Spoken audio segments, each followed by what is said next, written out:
അസ്സലാമു അലൈക്കും.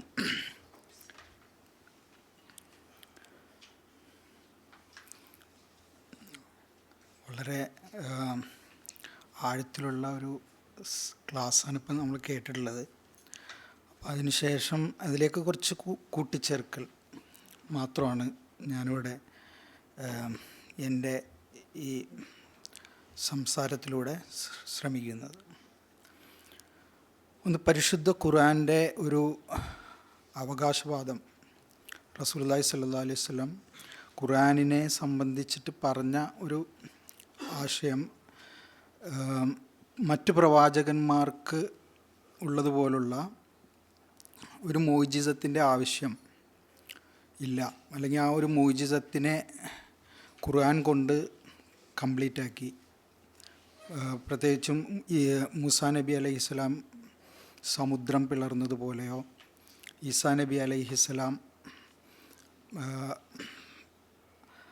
അന്ധന് കാഴ്ച കൊടുത്തതുപോലെയോ, ലെപ്രസി സുഖപ്പെടുത്തിയതുപോലെയോ, മരണത്തിൽ നിന്ന്, ഇതിനെല്ലാം വളരെ ഡീപ്പറായ മീനിങ് ഉണ്ട്. പക്ഷേ ആ അർത്ഥത്തിൽ ഖുർആൻ കേൾക്കുന്ന മാത്രയിൽ തന്നെ അതൊരു മുഅ്ജിസത്താണ്. ഈ മുഅ്ജിസത്ത് എന്ന് പറയുന്ന വേർഡിന് അശക്തപ്പെടുത്തുന്നതാണ്. അതായത് നമ്മളുടെ ഈഗോയുടെ റെസിസ്റ്റൻസിനെ ഭേദിക്കാൻ കഴിയുന്ന ഒരു സംഭവമാണ്. അപ്പോൾ നമ്മൾ ഈ ഈസാ നബി അലൈഹി സ്വലാമിൻ്റെയും മൂസാ നബി അലൈഹി സ്വലാമിൻ്റെയും ഒക്കെ മുഅ്ജിസത്തിനെ പല ചലച്ചിത്ര ആഖ്യാനങ്ങളുടെ രീതിയിൽ നമുക്ക് കാണാനുള്ള സാഹചര്യമുണ്ട്. ഇപ്പോൾ ചോസൻ എന്ന് പറയുന്ന ഒരു സീരീസ് യൂറോപ്യൻ സൊസൈറ്റീസിൽ വളരെ ഒരു പ്രചാരം ഉണ്ടായിക്കൊണ്ടിരിക്കുന്നൊരു സീരീസ് ഉണ്ട്. അതിൽ പ്രത്യേകിച്ചും ഈസാ നബി അലൈഹി സ്വലാമിൻ്റെ മുഅ്ജിസത്തുകളാണ് അതിൻ്റെ ആദ്യത്തെ സീസണിലെല്ലാം കാണുന്നത്. നമ്മളത് കാണുമ്പോൾ ശരിക്കും തന്നെ നമ്മൾ കരഞ്ഞു പോകും. ആ അർത്ഥത്തിൽ ആ മുഅ്ജിസത്ത് എങ്ങനെ എത്രത്തോളം നമ്മളുടെ ഒരു ഈഗോ റെസിസ്റ്റൻസിനെ തടയുന്ന തരത്തിൽ, നമ്മുടെ ഒരു ദിവ്യതയിലേക്ക് നയിക്കുന്ന തരത്തിൽ എങ്ങനെയാണ് അതിൻ്റെ സിനിമാറ്റിക് റെപ്രസെൻറ്റേഷൻ പോലും ആ അർത്ഥത്തിൽ എന്താ പറയുക, അതിനൊരു മുഅ്ജിസത്തിനെ നമുക്ക് സ്പർശനീയമാവും, നമുക്ക് പെട്ടെന്ന് ഹൃദയം കൊണ്ട് തൊടാൻ കഴിയും. പക്ഷെ ആ അർത്ഥത്തിൽ അങ്ങനെ നോക്കുകയാണെങ്കിൽ ഖുർആൻ എങ്ങനെയാണ് ഒരു മുഅ്ജിസത്തായിട്ട് ഫീൽ ചെയ്യുന്നതെന്നുള്ളത് നമ്മൾ മുസ്ലിങ്ങൾ മാത്രമല്ല, ഇപ്പോൾ വെസ്റ്റിലൊക്കെ തന്നെ ധാരാളം പഠനങ്ങൾ വന്നിട്ടുണ്ട്. അപ്പോൾ അതിൽ കൂടുതൽ പഠിച്ചിട്ടുള്ള രണ്ട് പേര്, ഒന്ന് ഒരു ജർമ്മൻ ഒരു ലേഡിയാണ്, അവരുടെ പേര് ആഞ്ചലിക്ക ന്യൂവിർത്ത് എന്നാണ്. അവർ ഖുർആൻ്റെ തജ്വീദുകളെ കുറിച്ചിട്ട്, പ്രത്യേകിച്ചും മക്കൻ സൂറത്തുകളിൽ വന്നിട്ടുള്ള അന്ത്യപ്രാസങ്ങളെ കുറിച്ചിട്ടാണ് അവർ പഠിച്ചിട്ടുള്ളത്. മറ്റൊരാൾ ഷിക്കാഗോ യൂണിവേഴ്സിറ്റിയിലെ മൈക്കൽ സെല്ലസ് എന്ന് പറയുന്ന ഇസ്ലാമിക് സ്റ്റഡീസിൽ, അദ്ദേഹം ഖുർആൻ അതുപോലെ ഇബ്നു അറബി ഇവരെ കുറിച്ചിട്ടാണ് കൂടുതൽ പഠിച്ചിട്ടുള്ളത്. അപ്പം അദ്ദേഹം പറയുന്ന ഒരു ടേമുണ്ട്. ആ ടേമിൻ്റെ പേര് ഓറൽ ഇൻ്റർടെക്സ്ച്വാലിറ്റി എന്നാണ്. Aural, AURAL, aural intertextuality. Aural എന്ന് പറഞ്ഞാൽ ശബ്ദവുമായി ബന്ധപ്പെട്ടതാണ്. ഇൻ്റർടെക്സ്ച്വാലിറ്റി എന്ന് പറഞ്ഞാൽ ഒരു ടെക്സ്റ്റ് സ്വയം തന്നെ പൂർണ്ണമല്ല. ആ ടെക്സ്റ്റ് നമ്മൾ കാണുമ്പോൾ തന്നെ പല ടെക്സ്റ്റുകളും അതിലേക്ക് റെഫറൻസ് വരും. അപ്പോൾ ഓറൽ ഇൻ്റർടെക്സ്ച്വാലിറ്റി എന്ന് അദ്ദേഹം ഉദ്ദേശിക്കുന്നത് ഖുർആൻ കേൾക്കുന്ന മാത്രയിൽ ഇത് എവിടെയോ കേട്ട് നമ്മൾ മറന്നുപോയ, നമ്മൾ എന്ന് പറയുന്നത് ഒരു വ്യക്തിയല്ല, നമ്മളുടെ ഒരു സഞ്ചിതമായ ഓർമ്മയിൽ എവിടെയോ മറഞ്ഞു കിടക്കുന്ന അറിവുകളെ ഉണർത്തുകയും ആ ഒരു അമേസ്മെൻറ്റിലേക്ക് നമ്മളെ നയിക്കുകയും ചെയ്യുന്ന ഒരു സംഭവമാണ് ഈ ഓറൽ ഇൻ്റർടെക്സ്ച്വാലിറ്റി എന്ന് പറയുന്നത്. അത് കൂടുതൽ നമ്മൾക്കറിയാം, ഉമർ റളിയല്ലാഹു അൻഹു ഇസ്ലാം സ്വീകരിക്കുന്നതുമായി ബന്ധപ്പെട്ടിട്ടുള്ള ഹദീസുകൾ, റസൂലിനെ കൊല്ലണമെന്ന് പറഞ്ഞിട്ട് ഇറങ്ങി തിരിച്ചു വരുന്ന ഒരാൾ പെട്ടെന്ന് ഖുർആൻ കേൾക്കുന്ന മാത്രയിൽ തന്നെ അത് സ്വീകരിക്കണമെങ്കിൽ ഈ ഒരു എലമെൻ്റാണ് അതിനകത്ത്, അതിൻ്റെ ഓറൽ ഇൻ്റർടെക്സ്റ്റൽ എലമെൻറ്റ്. അത് അറബികളെ സംബന്ധിച്ചിടത്തോളം പ്രീ ഇസ്ലാമിക് അറേബ്യയിൽ ഉണ്ടായിട്ടുള്ള പല കവിതകളിലും അടങ്ങിയിട്ടുള്ള അവരുടെ ഒരു സാമൂഹിക സ്മൃതി എന്ന് പറയുന്നത്, ഒരു സോഷ്യൽ മെമ്മറി അല്ലെങ്കിൽ കളക്റ്റീവ് മെമ്മറി, ഇതിനെ ഇവോക്ക് ചെയ്തിട്ട് ഒരു പുതിയ അർത്ഥവും പുതിയ ഉൾക്കാഴ്ചയും പകരുന്ന തരത്തിലാണ് ഖുർആൻ അവതീർണമായിട്ടുള്ളത് എന്നുള്ള അർത്ഥത്തിലാണ് അതിൻ്റെ. ഇപ്പോൾ പ്രത്യേകിച്ചും ഇപ്പോൾ കഴിഞ്ഞ ടോക്കിൽ ഹർഫുകളെ കുറിച്ചിട്ടൊക്കെ പറഞ്ഞു, അതിൻ്റെ ഇൻസൈറ്റുകളെ കുറിച്ചിട്ട് പറഞ്ഞു. അപ്പോൾ ഈ തരത്തിൽ ഓരോ വ്യക്തികളിലും പല തരത്തിലുള്ള ടെക്സ്റ്റുകളെ ഇതിനെ ഇവോക്ക് ചെയ്യാനുള്ള ഖുർആൻ്റെ കഴിവിനെ കുറിച്ചിട്ടാണ് ഇതിൽ പറയുന്നത്. എന്നാൽ ഞാൻ ഇവിടെ കൂടുതൽ പറയാൻ ശ്രമിക്കുന്നത് ഖുർആൻ ഒരു പാലിംസെസ്റ്റ് എന്ന് പറയുന്ന ഒരു ലെവലിലാണ്. അതായത് പാലിംസെസ്റ്റ് എന്ന് പറഞ്ഞാൽ നമ്മൾ ഒരു കല്ലിലോ പേപ്പറിലോ എഴുതുകയും ആ എഴുതിയതിൻ്റെ മേളിൽ വീണ്ടും എഴുതുകയും പിന്നെ വീണ്ടും എഴുതുകയും അങ്ങനെ ഒറിജിനൽ റിട്ടേൺ ആയിട്ടുള്ള സാധനം മാഞ്ഞു പോകുന്ന തരത്തിൽ ടെക്സ്റ്റ് സൂപ്പർ ഇമ്പോസ് ചെയ്ത് ഇങ്ങനെ വരുന്ന ഒരു രചനാ രീതിയാണ്. അത് പഴയ മാനുസ്ക്രിപ്റ്റുകളിലെല്ലാം ഈ പാലിംസെസ്റ്റ് പാറ്റേൺ ഉണ്ട്. പിന്നെ വേറെ അർത്ഥത്തിൽ പറഞ്ഞു കഴിഞ്ഞാൽ മാഞ്ഞു പോയ ഏതൊരു ടെക്സ്റ്റിന് മേലാണോ സൂപ്പർ ഇമ്പോസ് ആയിട്ടുള്ളത്, പക്ഷേ ആ മാഞ്ഞു പോയ ടെക്സ്റ്റ് എന്ന് പറയുന്നത് അതിൻ്റെ ഏറ്റവും ഡീപ്പർ ലെയറിൽ കിടക്കുകയും അത് അർത്ഥം ഉൽപ്പാദിപ്പിക്കുകയും ചെയ്യുന്നു എന്നുള്ള ഇതിൽ വരുന്നുണ്ട്. പ്രത്യേകിച്ചും ഈ തോറയുടെ ഷറഹ് എഴുതുന്ന സമയത്ത് പലപ്പോഴും തോറയുടെ സൈഡിൽ അവരതിൻ്റെ വ്യാഖ്യാനങ്ങൾ എഴുതുകയും പിന്നീട് അതിൻ്റെ മേളിൽ വീണ്ടും വ്യാഖ്യാനങ്ങൾ വരികയും, പക്ഷേ ഇത് സൂപ്പർ ഇമ്പോസ്ഡ് ആണെങ്കിലും അതിനെ ആദ്യത്തെ വ്യാഖ്യാനത്തിനെ നിരാകരിച്ചുകൊണ്ടല്ല മേളിൽ വരുന്ന വ്യാഖ്യാനങ്ങൾ വരുന്നത്. പിന്നെ വേറെ അർത്ഥം പറയുകയാണെങ്കിൽ ഇത് ഖുർആൻ ഒരു ഹോളോഗ്രാമാണ്. ഹോളോഗ്രാം എന്ന് പറഞ്ഞു കഴിഞ്ഞാൽ ഖുർആനിൻ്റെ അകത്തുള്ള ഒരു ഒരു വേഴ്സ് എന്ന് പറയുന്നത് മറ്റൊരു വേഴ്സിനെ ഇവോക്ക് ചെയ്യുന്നതായിരിക്കും. എന്ന് പറഞ്ഞാൽ അത് പരസ്പരം കോൺഫ്ലിക്റ്റ് ആവില്ല. ഈ ഓറൽ ഇൻ്റർ ടെക്സ്റ്റാലിറ്റീൻ്റെ കുറിച്ചിട്ട് സെയിൽസ് പറയുമ്പോൾ ഒരു പോയിൻ്റ് അദ്ദേഹം പറയുന്നത്, നമ്മൾ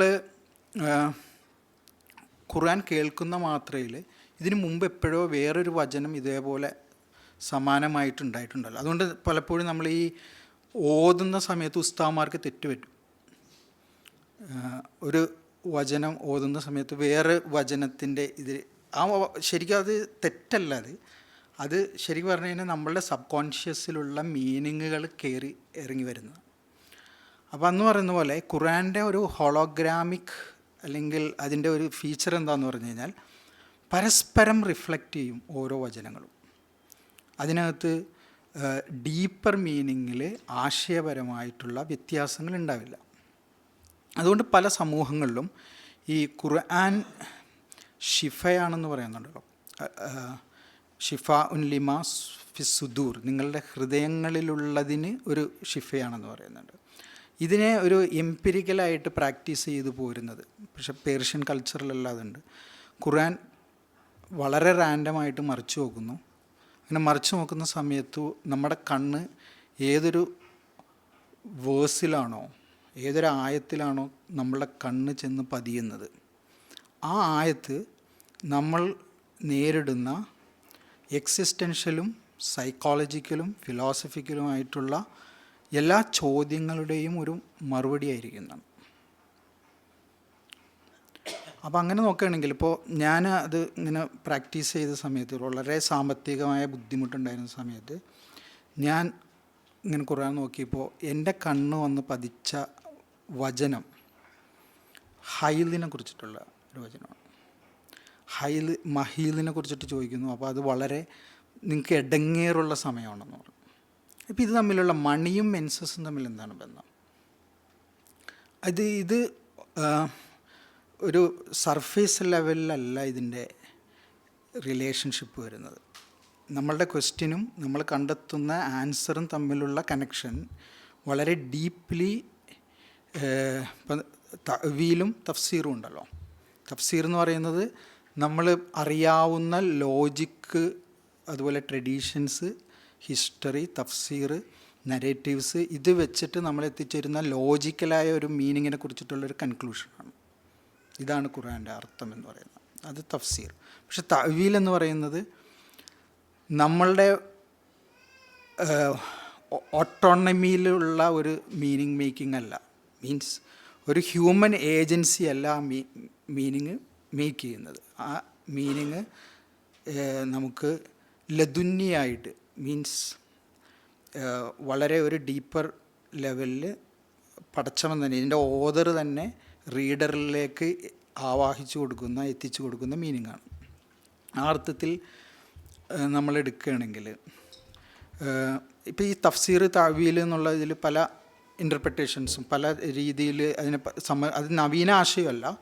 ഇപ്പോൾ നമ്മൾ മുഹീദ്ദീൻ ഇബ്നു അറബിയുടെ തഫ്സീർ എന്ന് പറഞ്ഞിട്ട് ഒരു ഇൻ്റർനെറ്റിലെല്ലാം വളരെ പ്രചാരം ചെന്നിട്ടുള്ള ഒരു തഫ്സീറുണ്ട്. അപ്പോൾ അതിനകത്ത് അതിൻ്റെ ഓതർഷിപ്പിനെ കുറിച്ചിട്ട് പലർക്കും പല ഡൗട്ട്സ് ഉണ്ട്. അത് ഇബ്നു അറബിയുടെ അല്ല എന്ന് പറയുന്നുണ്ട്. പക്ഷെ എന്തെങ്കിലും ആയാലും അതിൽ സൂറത്തുൽ മാഇദയിൽ 3-ാമത്തെ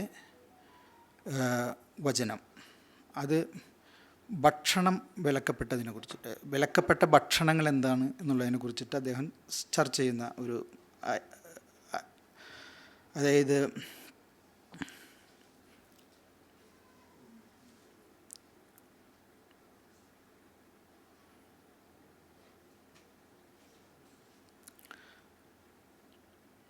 അതിൽ ആദ്യം പറയുന്നത് മൈത്തത്താണ്. മൈത്തത്ത്, നിങ്ങൾക്ക് ശവം ഹറാമാക്കി തന്നിരിക്കുന്നു. അപ്പോൾ ഇത് ശരിക്കും പറഞ്ഞു കഴിഞ്ഞാൽ പലപ്പോഴും ഈ മിഡിൽ ഈസ്റ്റേൺ ഡയറ്ററി കസ്റ്റംസിനെ കുറിച്ചിട്ടൊക്കെയുള്ള പല പഠനങ്ങളുണ്ട്. അപ്പോൾ അത് പ്രത്യേകിച്ചും ഈ ഒരു കോഷർ നിയമങ്ങളുടെ ഒരു തുടർച്ചയാണ്. പലപ്പോഴും ഈ റെഡ് മീറ്റ് പ്രിസർവ് ചെയ്യാനായിട്ടുള്ള പ്രിസർവേറ്റീവ്സിൻ്റെ അഭാവം, ഇത് രോഗങ്ങൾക്ക് വഴിവെക്കുന്നു, അങ്ങനെയൊക്കെയുള്ള പല പഠനങ്ങൾ നടന്നിട്ടുണ്ട്. അപ്പോൾ ആ അർത്ഥത്തിൽ ഇതൊരു ഡയറ്ററി നോമാണോ എന്നുള്ളതിനെ കുറിച്ചിട്ടുള്ള നമ്മളുടെ സംശയത്തിൻ്റെ അടിസ്ഥാനത്തിൽ ഇപ്പോൾ മൈത്തത്ത് എന്നുള്ളതിന് പാരമ്പര്യ തഫ്സീറുകളിലെല്ലാം കാണുക അത് ചത്തുപോയ മൃഗങ്ങളുടെ മാംസം എന്നുള്ള അർത്ഥത്തിലാണ്. പക്ഷേ ഇബ്നു അറബിയുടെ തഫ്സീറിൽ അദ്ദേഹം പറയുന്നത് നമ്മുടെ ഇൻ്റലക്ച്വൽ കൊഗ്നിറ്റീവ് സ്പിരിച്വൽ ലേസിനെസ്സാണ്. ഒരു മനുഷ്യൻ്റെ ദൈക്ഷണികമായ ഭൗതികമായ അലസതയാണ് മൈത്തത്ത് എന്ന് പറയുന്നത്. അപ്പം മൈത്തത്ത് എന്ന് പറഞ്ഞു കഴിഞ്ഞാൽ നിങ്ങൾ മൈത്തത്ത് വർജിക്കുക എന്ന് പറഞ്ഞു കഴിഞ്ഞാൽ നിങ്ങളുടെ മനസ്സിനെ ചാവാതെ വിടുക, എപ്പോഴും ലൈവാക്കി നിർത്തിയിരിക്കുക. അതിന് നിങ്ങൾക്ക് എപ്പോഴും ഒരു ഇൻ്റലക്ച്വലായ ഒരു നറിഷ്മെൻറ്റിൻ്റെ ആവശ്യമുണ്ട്. രണ്ടാമത് പറയുന്നത് ഖിൻസീർ. ഖിൻസീറിനെ കുറിച്ചിട്ട് നമുക്കറിയാം പന്നി മാംസമാണ്. അപ്പോൾ അത് അതിന് ഇബ്നു അറബിയുടെ തഫ്സീറിൽ നമ്മൾ കാണുന്ന ഒരർത്ഥം ഈ മെറ്റീരിയലായി ഉള്ള ബേസായ, വളരെ ബേസായിട്ടുള്ള കാര്യങ്ങൾ കിട്ടാനുള്ള നമ്മുടെ ആഗ്രഹങ്ങളാണ്. ഭൗതികമായ വിഭവങ്ങൾ കിട്ടണം എന്നുള്ള നമ്മളുടെ വളരെ ഒബ്സഷനെയാണ് ഖിൻസീർ എന്ന് പറയുന്നത്. അതാണ് ലഹ്മ് അതിലേക്ക് ചേർന്ന് വരാൻ കാരണം. അതാണ് വളരെ ബേസ് ലെവലിലുള്ള.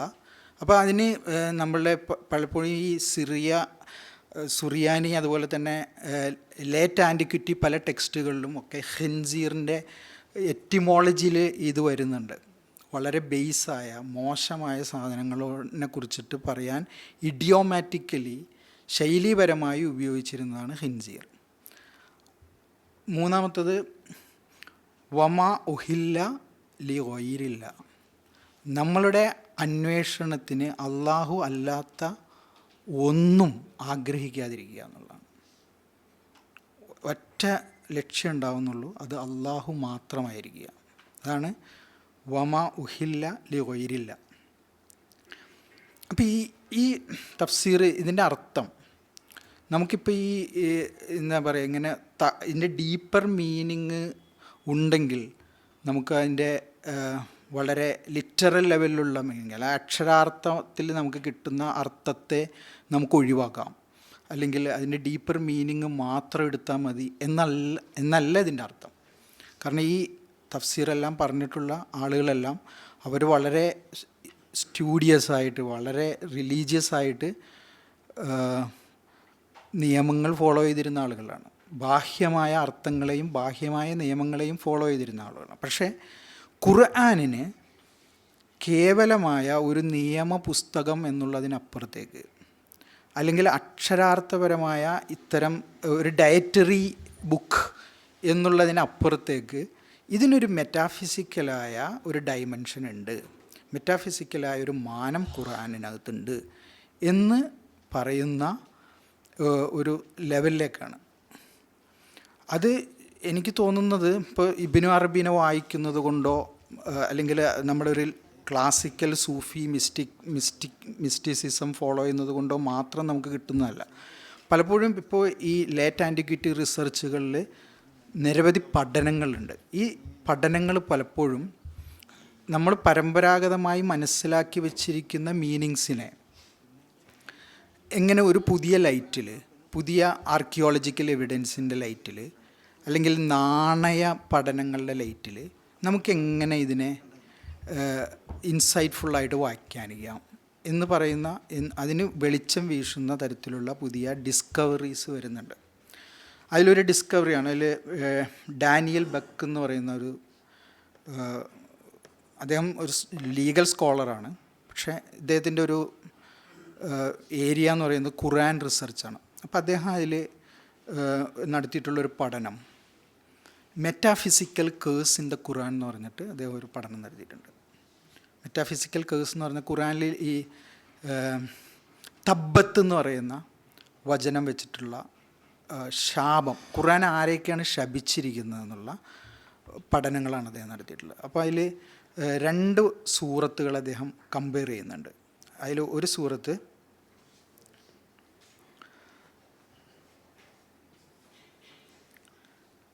സൂറത്തുൽ മസദ്, തബ്ബത്ത് യദാ അബീ ലഹബിൻ വതബ്ബ് എന്ന് തുടങ്ങുന്ന സൂറത്തുൽ മസദും, രണ്ടാമത്തേത് സൂറത്തുൽ ബുറൂജ് എന്ന് പറയുന്നത് വസ്സമായ ബിസ്മില്ലാഹിർ റഹ്മാനിർ റഹീം വസ്സമായി ദാത്തുൽ ബുറൂജ്.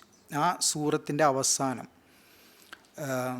മുസ്ലിങ്ങൾ അല്ലെങ്കിൽ വിശ്വാസികളായ മനുഷ്യരെ പീഡിപ്പിക്കുന്നതുമായി ബന്ധപ്പെട്ടിട്ടുള്ള ഒരു ഇവൻ്റ് പറഞ്ഞിട്ടാണ് അത് അവസാനിക്കുന്നത്.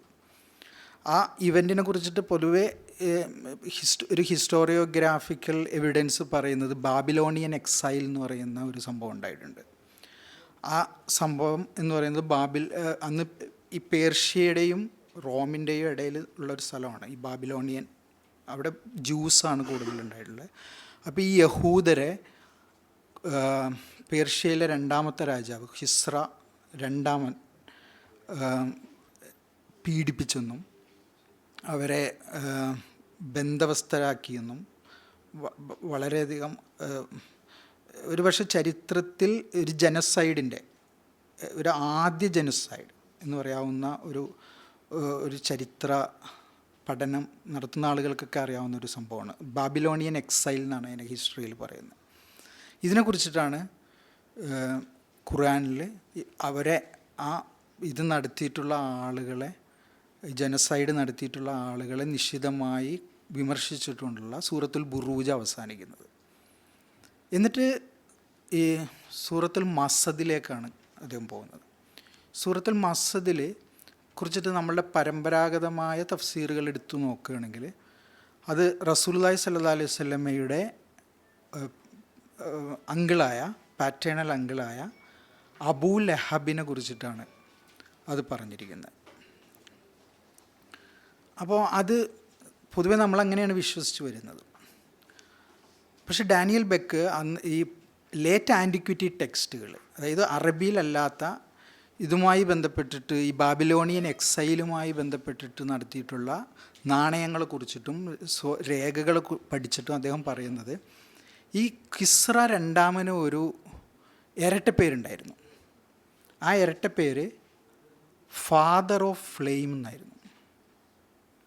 അതായത് ഇയാൾ തീ കൊണ്ട് കളിക്കുന്ന ആളാണ്, തീ കൊണ്ട് ശിക്ഷിക്കുന്ന ആളാണ്. അപ്പോൾ ഈ ശരിക്കും പറഞ്ഞു കഴിഞ്ഞാൽ അദ്ദേഹത്തിൻ്റെ അറബിയിലുള്ള അദ്ദേഹത്തിൻ്റെ ഇരട്ടപ്പേരിൻ്റെ അറബിയിലേക്കുള്ള ട്രാൻസ്ലേഷൻ അബൂ ലഹബ് എന്നുള്ളതാണ്. പക്ഷേ അപ്പോൾ അതിൽ ഒരു സംശയമുണ്ട്. അതിൽ നമ്മൾ ആ സൂറത്ത് ഓതുമ്പോൾ തബ്ബത്ത് യദാ അബീ ലഹബിൻ വതബ്ബ് മാ അഗ്നാ അൻഹു മാലുഹു വമാ കസബ് സയസ്ലാ നാറൻ ദാത്ത ലഹബ് വംറഅത്തുഹു ഹമ്മാലത്തൽ ഹത്തബ് എന്ന് പറയുന്നൊരു അപ്പം അദ്ദേഹത്തിൻ്റെ ഭാര്യ എന്ത് പിടിച്ചു ഇയാൾ ചെയ്തതിന്. ഇപ്പോൾ ഈ പേർഷ്യയിലെ കിസ്ര രാജാവാണ് ഇത് ചെയ്തതെങ്കിൽ അദ്ദേഹത്തിൻ്റെ ഭാര്യ എന്താണ് അതിൽ ചെയ്തത് എന്നുള്ളതാണ്. പക്ഷെ അവിടെ ഒരു വളരെ ഇൻസൈറ്റ്ഫുള്ളായിട്ടുള്ളൊരു വേർഡ് ഹത്തബ് എന്നുള്ളൊരു വേർഡാണ്. തീ ഉണ്ടാവണമെങ്കിൽ ആദ്യം ഉണ്ടാവേണ്ടത് ഹത്തബാണ്, ഫയർവുഡാണ്. ഫയർവുഡ് ഉണ്ടാവേണ്ട തീ ഉണ്ടാവില്ല. അപ്പോൾ എന്തായിരിക്കും ഫയർവുഡ്?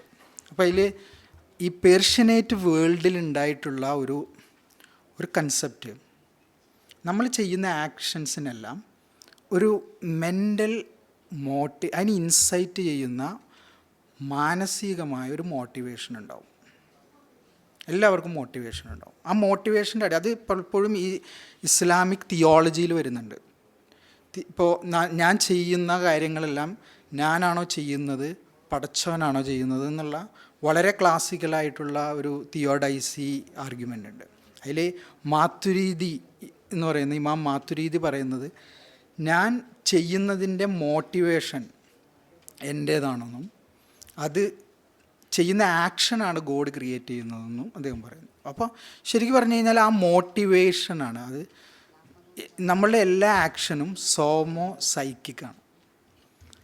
അതായത് നമ്മൾ ഫിസിക്കലായിട്ട് ചെയ്യുന്നതിന് പിന്നിൽ വളരെ മെൻ്റലായ ഒരു മോട്ടിവേഷൻ ഉണ്ടാവും. ഈ മോട്ടിവേഷനാണ് ഫയർവുഡ് എന്ന് പറയുന്നത്. ആ മോട്ടിവേഷൻ ആക്റ്റായിട്ട് വരുന്നതിനെയാണ് നമ്മൾ ഫയർ എന്ന് പറയുന്നത്. അപ്പോൾ ഈ ലേറ്റ് ആൻറ്റിക്വിറ്റി ടെക്സ്റ്റുകളിൽ വരുന്ന വേറൊരു സംഭവം റിവഞ്ച്, ഗോഡിൻ്റെ റിവഞ്ച് എന്ന് പറയുന്നത് ശരിക്കും എൻ്റെ മോട്ടിവേഷൻസിനെ എൻ്റെ കണ്ണുകൊണ്ട് കാണിച്ചു കൊടുക്കുക എന്നുള്ളതാണ്.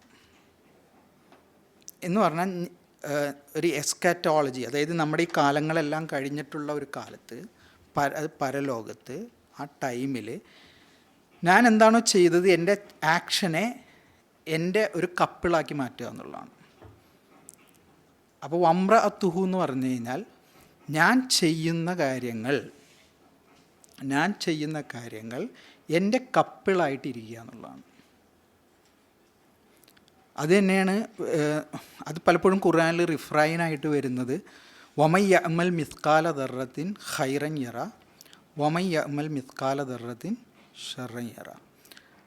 അപ്പോൾ ചെയ്യുന്ന ആക്ഷൻ്റെ മോട്ടിവേഷനും അതും ഞാൻ എൻ്റെ കപ്പിളിനെ പോലെ കാണുമ്പോഴാണ് ഹൂറുൽ ഈൻ ഉണ്ടാകുന്നത്.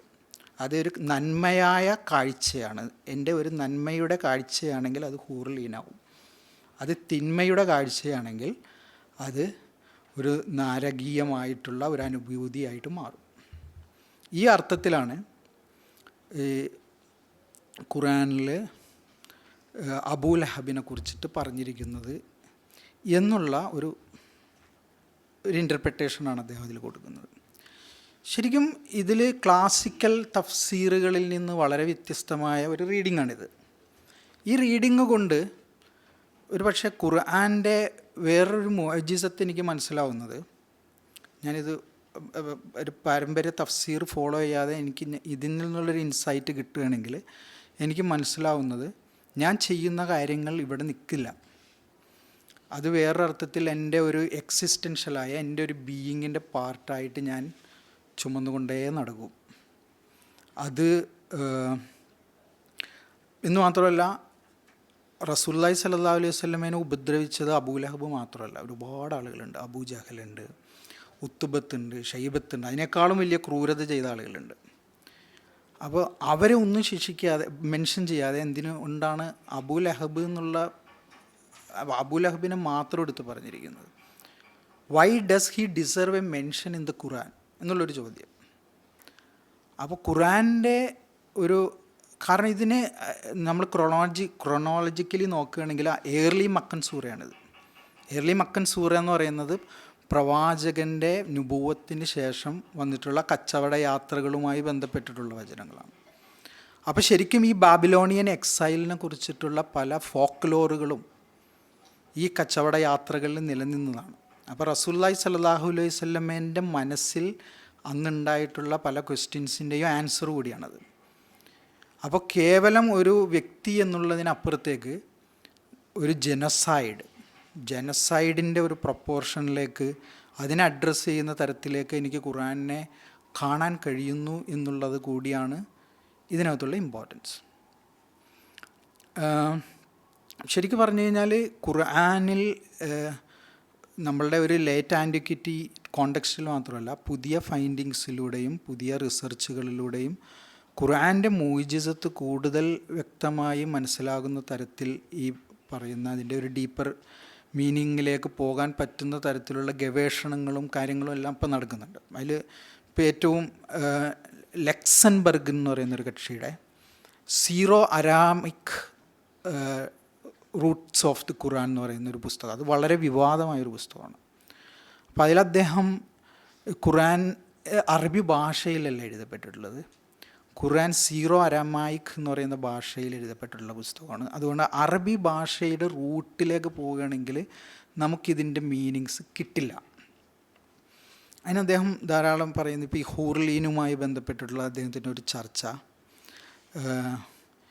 ശരിക്കും ബൈബിളിലും അതുപോലെ തന്നെ ജൂദായിസത്തിലും സ്വർഗത്തിനെക്കുറിച്ച് പറയുന്ന ഡിസ്ക്രിപ്ഷൻസിലെല്ലാം ഖുർആനുമായിട്ട് മാച്ച് ചെയ്യുന്നുണ്ട്. വ്യത്യസ്തമായിട്ട് ഖുർആനിൽ വരുന്നത് ഹൂർലീൻ മാത്രമാണ്. അത് മറ്റ് റിലീജിയസ് കോണ്ടെക്സ്റ്റിൽ ആ ഒരു വേർഡ് വരുന്നില്ല. അപ്പോൾ അതിൽ അദ്ദേഹം പറയുന്നത് ഈ ഹൂർലീൻ എന്ന് പറയുന്ന ഹവാരിയൂൻ എന്ന് പറയുന്നതുമൊക്കെ ആയിട്ടുള്ള അതിൻ്റെ എറ്റിമോളജിക്കൽ റൂട്ട് എടുത്തിട്ട് അദ്ദേഹം പറയുന്നത് അത് വളരെ ലുഡിക്രസായ ഒരു ആർഗ്യുമെൻ്റാണ്. വെളുത്ത മുന്തിരിയാണെന്ന് പറയുന്നത്. നമ്മളുടെ ഖുർആനിൽ ധാരാളം വിഭവങ്ങളുണ്ടല്ലോ, സ്വർഗത്തിലുള്ളവർ അനുഭവിക്കുന്ന ധാരാളം വിഭവങ്ങളുണ്ട്. ആ ഒരു വിഭവമാണ് വെളുത്ത മുന്തിരിയാണ് ഹൂർലീൻ എന്ന് പറയുന്നത്. അപ്പം അത് വളരെ എന്താ പറയുക, സിസെക്ക് എന്ന് പറയുന്ന ഒരു ഫിലോസഫർ അതിൻ്റെ കോണ്ടെക്സ്റ്റിലൊരു ജോക്കുണ്ട്.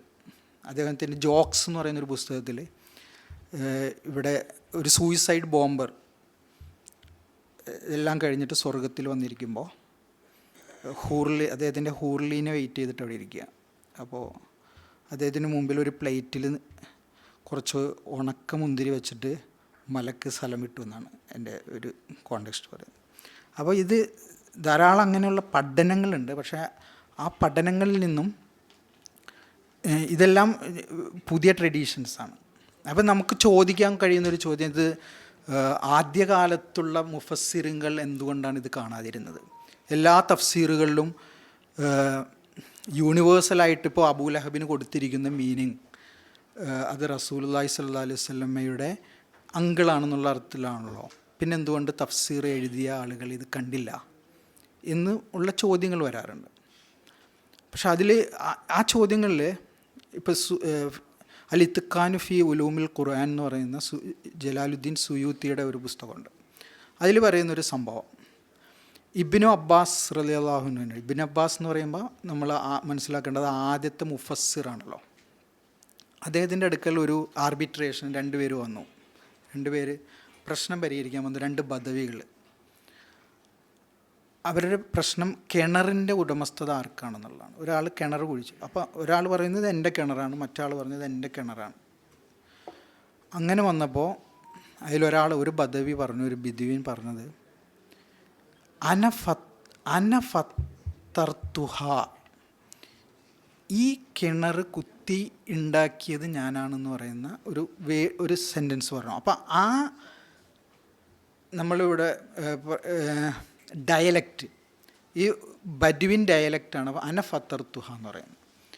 ഇത് കേട്ടപ്പോഴാണ് ഫത്തറ എന്ന് പറയുന്ന വാക്കിൻ്റെ അർത്ഥം എനിക്ക് മനസ്സിലായത് എന്ന് ഇബ്നു അബ്ബാസ് പറഞ്ഞ ഒരു സംഭവം ഇമാം ജലാലുദ്ദീൻ സുയൂത്തി ഉദ്ധരിക്കുന്നുണ്ട്. എന്ന് പറഞ്ഞു കഴിഞ്ഞാൽ നമ്മൾ ഈ ക്ലാസിക്കൽ വേൾഡ് എന്ന് പറയുന്നത് ഒരു ഹദീസ് അന്വേഷിച്ചിട്ട് അല്ലെങ്കിൽ ഒരു വിജ്ഞാനം അന്വേഷിച്ചിട്ട് പല യാത്രകൾ അന്വേഷിച്ച് പോകുന്ന ഒരു കാലമാണ്. അപ്പോൾ ഉമർ റളിയല്ലാഹു അൻഹു മെഹ്റാബിൽ ഒരു ഖുത്ബ നടത്തുന്ന സമയത്ത് ഒരു ആയത്ത് ഓതുകയും ആ ആയത്തിനകത്തുള്ള ഒരു വചനത്തിൻ്റെ അർത്ഥം നിങ്ങൾക്കറിയാമോ, അറിയുന്നവർ പറഞ്ഞു തരിക എന്ന് പറഞ്ഞു. അപ്പോൾ അത് കേട്ടുകൊണ്ടിരുന്ന ഒരാൾ എഴുന്നേറ്റിട്ട് ഞങ്ങളുടെ ഡയലക്റ്റിൽ ഇതിൻ്റെ അർത്ഥം ഇതാണ്, അതും വ്യക്തമാകുന്നുണ്ട് എന്ന് പറയുന്ന സംഭവങ്ങളെല്ലാം ഈ ഉദ്ധരിക്കുന്നുണ്ട് ഇത്തിഖാനിൽ. അപ്പോൾ ഇതിൻ്റെ അർത്ഥം ഒരു ക്ലോസ്ഡ് ആയിട്ടുള്ള മീനിങ് ആണ് എന്ന് ആദ്യകാലത്തെ മുഫസ്സിറുകളെല്ലാം അവരുടെ തഫ്സീറുകളെ കുറിച്ചിട്ട് പറഞ്ഞിട്ടില്ല. അതിന് വികാസക്ഷമതയുള്ള വീണ്ടും പുതിയ വൈജ്ഞാനിക കണ്ടുപിടുത്തങ്ങൾക്കനുസരിച്ചിട്ട് ഇൻസൈറ്റുകൾക്കനുസരിച്ചിട്ട് മാറാൻ സാധ്യതയുള്ള സംഭവങ്ങളാണ്. എനിക്ക് ഇതൊക്കെ ആയിട്ടും എന്തുകൊണ്ടാണ് ഈ മെൻസസും മണിയും തമ്മിലുള്ള കണക്ഷൻ എന്നുള്ളതിനെ കുറിച്ചിട്ട് ഈ അടുത്താണ് എനിക്കത് കാര്യം മനസ്സിലായത്. അതായത് ഇബ്നു അറബി തന്നെ അദ്ദേഹത്തിൻ്റെ ഫുതുഹാത്തുൽ മക്കിയയിൽ മെൻസ്ട്രേഷനെ കുറിച്ചിട്ട് പറയുന്നുണ്ട്. അതിലൊരു ഫത്വ, സ്ത്രീകൾക്ക് മെൻസ്ട്രേഷൻ്റെ സമയത്ത് നിസ്കരിക്കാവോ എന്നുള്ളൊരു ചോദ്യം. അപ്പോൾ അതിൽ അദ്ദേഹം വളരെ വിശദമായിട്ട് അതിൻ്റെ ഒരു ജുറിസ്പ്രുഡൻഷ്യൽ ആർഗ്യുമെൻറ്റ്സാണ് അദ്ദേഹം ഉന്നയിക്കുന്നത്. അതിൽ അദ്ദേഹം പറയുന്നത് മെൻസസ് എന്ന് പറയുന്നത് ഒരു അതിൻ്റെ ഒരു ലിറ്ററൽ മീനിങ്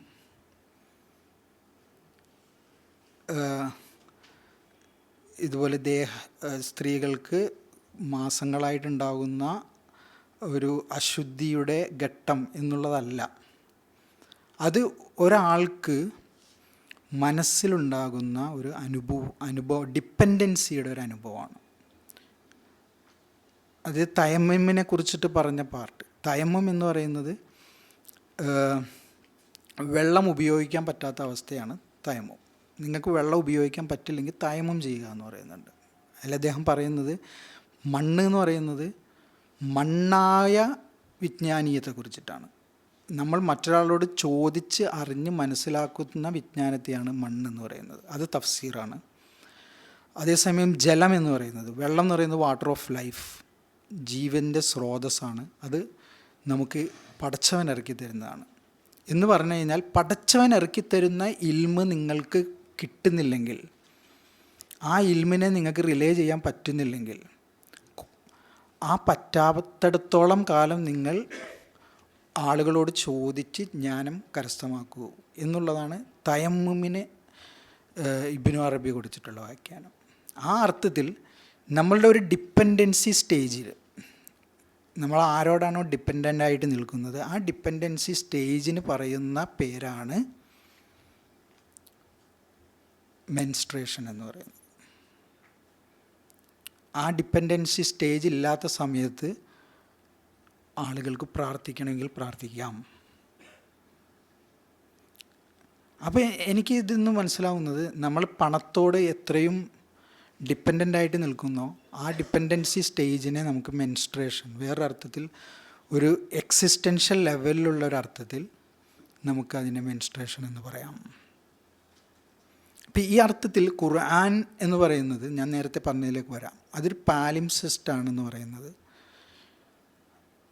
അല്ലെങ്കിൽ അതൊരു ഷിഫ ആണെന്ന് പറയുന്നത്, അതൊരു ഹോളോഗ്രാം ആണെന്ന് പറയുന്നത്, ഖുർആൻ അതിന് എല്ലാ അർത്ഥങ്ങളെയും കോംപ്രഹെൻഡ് ചെയ്യാനുള്ള, അത് ഖുർആനിൻ്റെ അകത്തുള്ള മറ്റ് വചനങ്ങളുമായി ബന്ധപ്പെടുത്തിക്കൊണ്ട് മാത്രമല്ല, മറ്റ് വേദങ്ങളുമായി ബന്ധപ്പെടുത്തിയിട്ടും മറ്റ് അറിവുകളുമായി ബന്ധപ്പെടുത്തിയിട്ടും ഖുർആനിന് നല്ല അറിവുകളെ സാംശീകരിക്കാനും നല്ല അറിവുകളെ റിഫ്ലക്റ്റ് ചെയ്യാനും നല്ല അറിവുകളെ അതിനെ ഒരു കാച്ചിക്കുറുക്കി പ്രസൻറ്റ് ചെയ്യാനുമുള്ള കഴിവുണ്ടെന്നുള്ളതാണ്. അതുകൊണ്ട് ഖുർആൻ ഒരു ടെക്സ്റ്റല്ല, നമ്മളുടെ മനുഷ്യ സമൂഹം ഉണ്ടായതു മുതൽ ഇതുവരെയുള്ള എല്ലാ സാമൂഹിക സ്മൃതികളുടെയും ഒരു ടെക്സ്റ്റാണത്. അതുകൊണ്ടാണ് ഖുർആൻ കത്തിച്ച് കളയാൻ വേണ്ടി വന്ന ഒരാൾ ഖുർആൻ കേൾക്കുന്ന മാത്രയിൽ അതിന് വശംവദനാവുന്നത്. അപ്പോൾ അതിനെക്കുറിച്ചിട്ട് ജർമ്മനിയിൽ ഒരു സ്കോളർ പറഞ്ഞത്, റത്തിലിൽ ഖുർആനെ തർത്തീല എന്നുള്ളതിന് അദ്ദേഹം കൊടുത്ത ഒരു അതിൻ്റെ ഒരു ട്രാൻസ്ലേഷൻ, സിങ് ദ ഖുർആൻ സിംഗിങ്ലി എന്നാണ്. അതായത് നിങ്ങൾ പാടേണ്ട പോലെ ഖുർആൻ പാടൂ. ആ പാടേണ്ട പോലെ പാടുകയും അത് ധ്വനിപ്പിക്കേണ്ട രീതിയിൽ ധ്വനിപ്പിക്കുകയും ചെയ്യുമ്പോൾ ഖുർആൻ്റെ ആശയങ്ങൾ, അർത്ഥങ്ങൾ വിപുലമാവുകയും അത് ലോകത്തുള്ള എല്ലാ ടെക്സ്റ്റുകളെയും റിഫ്ലക്റ്റ് ചെയ്യാനും കോംപ്രഹെൻഡ് ചെയ്യാനും ആവാഹിക്കാനും അർത്ഥം പ്രസരിപ്പിക്കാനുമുള്ള അതിൻ്റെ ശേഷി വലുതാകുകയും ചെയ്യും. ആ അർത്ഥത്തിലാണ് ഖുർആൻ എന്ന് പറയുന്നത് മൾട്ടിപ്പിൾ ടെക്സ്റ്റാണ്, ഇൻ്റർ ടെക്സ്റ്റാണ്. അതിൽ നമുക്ക് പ്രകടമായി പലപ്പോഴും ആശയവൈരുദ്ധ്യങ്ങൾ കണ്ടേക്കാം. അല്ലെങ്കിൽ ഒരു മുസ്ലിം അല്ലാത്തൊരാളത് വായിക്കുമ്പോൾ പലപ്പോഴും അതിനകത്ത് ഇപ്പോൾ ജിഹാദിൻ്റെ ആയത്തുകളായാലും ഇതെല്ലാം ഖുർആനിൽ പറയുന്നുണ്ടല്ലോ. ഇപ്പോൾ പ്രവാചകൻ സല്ലല്ലാഹു അലൈഹി വസല്ലമയെ കുറിച്ചിട്ട് വളരെ മദ്ഹ് പറഞ്ഞിട്ടുള്ള യൂറോപ്പിലെ പല ചിന്തകന്മാർ, ഇപ്പോൾ തോമസ് കാർലൈൽ പ്രവാചകനെ ഒരു വളരെ പ്രശംസിച്ചിട്ട് അദ്ദേഹത്തിൻ്റെ ഹീറോ വർഷിപ്പിൽ പറഞ്ഞിട്ടുള്ള ആളാണ്. പക്ഷെ അദ്ദേഹം പറഞ്ഞത് ഖുർആൻ എന്ന് പറയുന്നൊരു സ്റ്റുപ്പിഡ് ബുക്കാണെന്നാണ്. വോൾട്ടയർ പറഞ്ഞത് ബൈബിളിനടുത്ത് ചേർത്ത് വെക്കാൻ പറ്റില്ല എന്നാണ് പറഞ്ഞത്. പക്ഷെ മുഹമ്മദ് ഈസ് ഓക്കെ. പക്ഷേ ആ അർത്ഥത്തിൽ അതിൻ്റെ അർത്ഥം അതിൻ്റെ പ്രകടമായിട്ട് നമ്മൾ മനസ്സിലാക്കേണ്ടത് അവരുടെ അകത്തേക്കുള്ള ആ ഒരു ഇൻ്റർ ടെക്സ്റ്റൽ ലെവലിലേക്ക് ഖുർആൻ ക്യാപ്ചർ ചെയ്തിട്ടില്ല എന്ന് മാത്രമാണ്. അപ്പോൾ ഇതിന് നമുക്ക് പല തരത്തിൽ ഇപ്പോൾ സിനിമയിലും ഒക്കെ നമുക്ക് കാണാം. ഇപ്പോൾ ഗ്രെയിൻ എന്ന് പറഞ്ഞൊരു സിനിമ ഇറങ്ങിയിട്ടുണ്ട്. ഗ്രെയിൻ സെമി കെപ്ലനോഗ്ലു എന്ന് പറയുന്ന ഒരു ടർക്കിഷ് ഫിലിം മേക്കർ ചെയ്തിട്ടുള്ളൊരു ഫിലിമാണ് ഗ്രെയിൻ. അപ്പം അതിനകത്ത് നമ്മളുടെ മൂസ നബി അലൈഹി സ്വലാമും ഖിളിർ നബിയും തമ്മിലുള്ള ആ യാത്രേനെ കുറിച്ചിട്ട് അതിനകത്തേക്ക് റിക്രിയേറ്റ് ചെയ്യുന്നുണ്ട്. ശരിക്കും അതിൻ്റെ ഒരു സൈക്കോളജിക്കൽ ഫിലോസഫിക്കൽ റീഡിങ് എന്താണ് ആ സ്റ്റോറിയുടെ. പക്ഷേ മറ്റ് വേദങ്ങൾ എങ്ങനെയാണോ സാഹിത്യത്തിലും അതുപോലെ സിനിമയിലും ഒക്കെ റീഇൻ്റർപ്രറ്റ് ചെയ്തത്, ആ അർത്ഥത്തിൽ ഖുർആൻ പ്രത്യേകിച്ചും മലയാളത്തിൽ ഒരു റീഇൻ്റർപ്രറ്റേഷന് സാധ്യതയും പൊട്ടൻഷ്യലുള്ള ഒരു പുസ്തകമാണ് കഴിയും. ആ രീതിയിലേക്ക് അത് പറയണം. ഇപ്പോൾ ദെക്കാലോഗ് എന്ന് പറയുന്ന സിനിമയിലൂടെ കീസ്ലോവിസ്കി 10 നിയമങ്ങൾ എങ്ങനെയാണോ വളരെ ഹൃദയസ്പർക്കായിട്ട് വളരെ ഫിലോസഫിക്കലായിട്ട് നമുക്ക് ഇൻ്റർപ്രറ്റ് ചെയ്ത് തന്നത്, അതുപോലുള്ള ഒരു ഇൻ്റർപ്രിട്ടേഷൻ്റെ സാധ്യത കൂടി നമ്മൾ മനസ്സിൽ കാണുകയും ഖുർആനെ ഒരു അടഞ്ഞ പുസ്തകമായി കാണാതെ തുറന്നു വെക്കുകയും അതിൽ എല്ലാം ഒരു പാലിംസെസ്റ്റ് എന്നുള്ള നിലക്ക്, ഹോളോഗ്രാം എന്നുള്ള നിലക്ക് മീനിങ്ങുകൾ റിഫ്ലക്റ്റ് ചെയ്യാനുള്ള അതിൻ്റെ ശേഷിയും അതിൻ്റെ കപ്പാസിറ്റിയും മനസ്സിലാക്കാൻ നമ്മൾ ശ്രമിക്കുകയും ചെയ്യണം എന്ന് മാത്രം പറഞ്ഞുകൊണ്ട് നിർത്തുന്നു. അസ്സലാമു അലൈക്കും.